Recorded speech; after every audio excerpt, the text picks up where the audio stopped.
Pilot Gary Ticehurst hovers nearby, camera rolling. Within seconds, Davidson is hit by a massive wave. What I could see was that he was being dunked like a tea bag into this huge ocean and dragged all around the place by the chopper and the wire. As Davidson is dragged through the first wave, he has just moments to breathe before being struck by the next. I just remember tumbling over and over. I didn't know which way was up. I was thinking to myself, I'm going to drown here straight away, and I haven't even attempted to get to anybody yet. Davidson is bounced and dragged in and out of the surf. Rescue is beginning to look hopeless.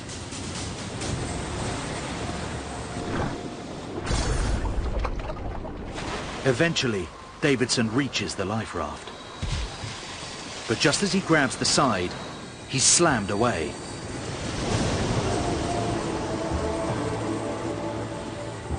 I was just totally at its mercy. I know that there was just nothing I could have done if it didn't want me to do it. You get to know in this job that if the ocean wants you, it'll take you. He summons his strength for one last attempt. This time, he makes it. He immediately straps Mike Marshman into the harness and gives the signal to go.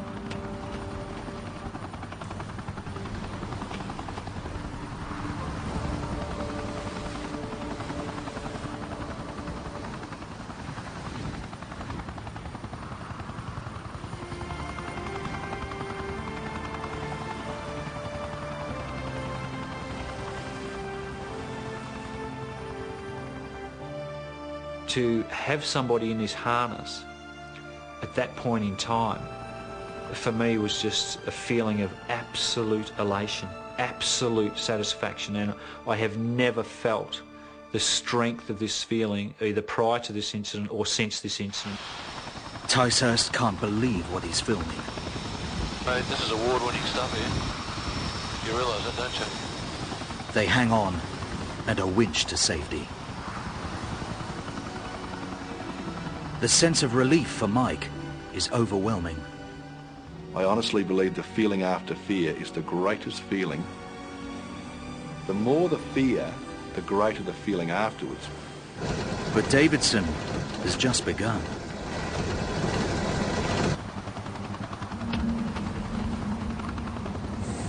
With one in the bag, he's winched back down to rescue the next man. The ordeal continues for over an hour. In total, Davidson and the Air Ambulance Service rescue 8 men from the sinking Stand Aside. The remaining sailors are picked up by a second chopper. Remarkably, there are no serious injuries. Ticehurst's footage of the daring rescue is broadcast around the world.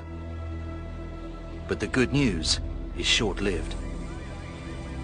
The first fatalities of the doomed race are reported. At least 2 people have been killed and 10 others are missing in the worst disaster ever to hit the Sydney-Hobart Classic. A huge rescue operation continues tonight. The storm shows no signs of abating. For the other competitors, the battle is no longer to win the race, but to stay alive. Less than 24 kilometers north of the abandoned Stand Aside, Kingara is hurtling into the eye of the storm. On board are John Campbell and Peter Meikle. We started to realise that, we were truly in survival mode. Not the traditional survival mode, which is let's not break the boat so we can still be competitive, but the actual real survival, like not get dead. By 7 p.m, 4 of the 10-man crew, including John Campbell, are hunkered down on deck. Suddenly, an enormous wall of water comes out of nowhere.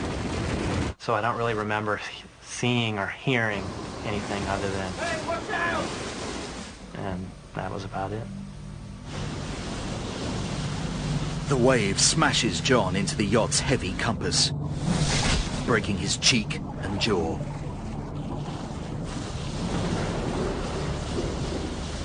The most eerie thing was I looked around, and whereas there'd been 4 of us on the deck, I couldn't see anyone. I couldn't see anyone at all. John is knocked overboard. He floats unconscious and injured in the turbulence.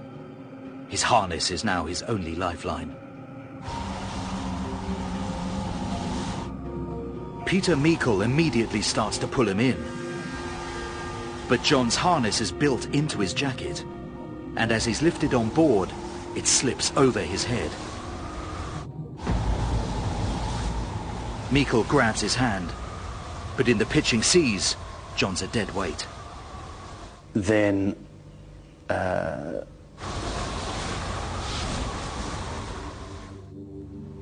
let him go.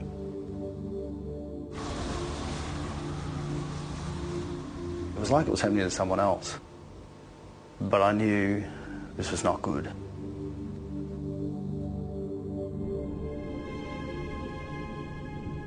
John is now floating unhitched and unconscious in the violent sea.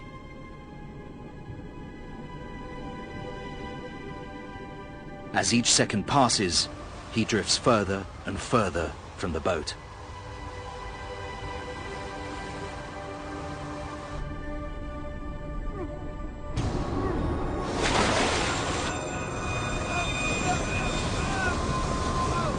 It's a pretty scary moment when you realize that you're alone, treading water, miles offshore, and the only thing you can see is a small sailboat half a mile away.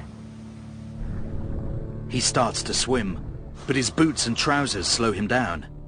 He kicks them off. Now all he's wearing is thermal underwear. He's losing heat fast and getting weaker with every minute. It was very clear to me that, I likely would not survive this. The water temperature is 18 degrees Celsius. Normal body temperature is 37 degrees.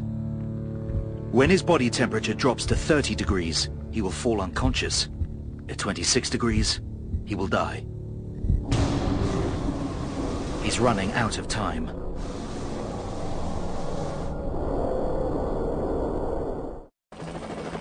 At Malakuta, the Victoria Police Air Wing lift off to make the 120-kilometer journey to the Bass Strait.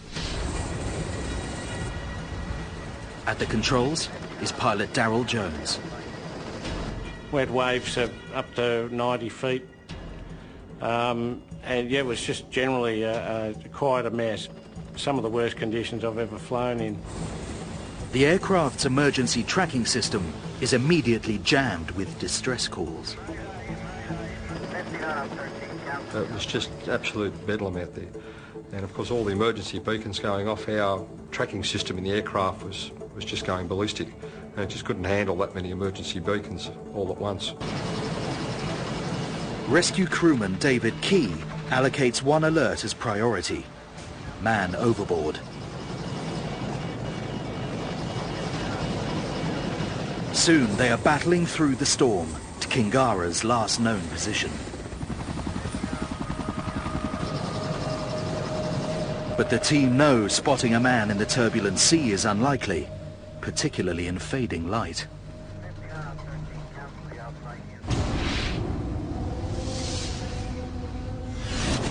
Below them, a disorientated and delirious John Campbell sees the chopper on the horizon. Seeing the helicopter was, one of those images that I'll never forget. Never in my wildest dreams did I imagine that a helicopter would be out in these conditions. John has now been in the water for 30 minutes. His body temperature is plummeting. I've replayed it in my mind 1,000 times. I certainly feel like that was it for me. If the helicopter does not find me, I'm not going to survive.